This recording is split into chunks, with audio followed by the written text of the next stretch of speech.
اور میں تو حکومت کو یہ مشورہ دوں گا کہ یہ جہادی تنظیموں کو آپ نے متحد رکھتے ہوئے ان کے رہنماؤں کو جو آپ نے نظر بند کیا ہوا ہے ان کو کھلا چھوڑیں، ان کو رہا کریں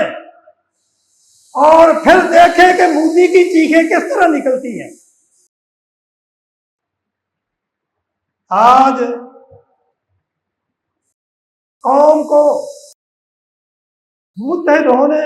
کا وقت ہے کہ قوم متحد ہو کے اپنے ہر قسم کے اختلافات کو چھوڑ کے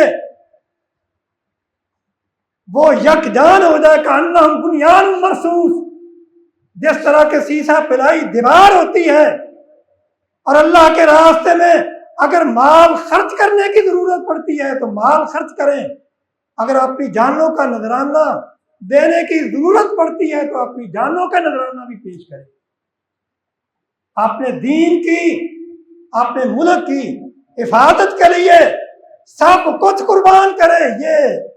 آج ہمارا ملک اور ہمارا دین ہم سے قربانی مانگتا ہے۔ اور اسی طرح اگر حکومت کے اندر کوئی کمی ہے تو اسے بھی میں کہنا چاہتا ہوں کہ اپنی کمی کوتاہیوں کو دور کرے اور اپنا قبلہ درست کرے،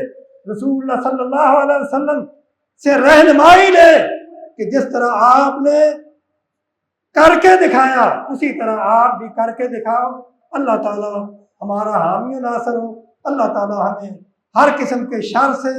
دشمن کے ہر قسم کے شر سے اللہ تعالی ہمیں محفوظ رکھے۔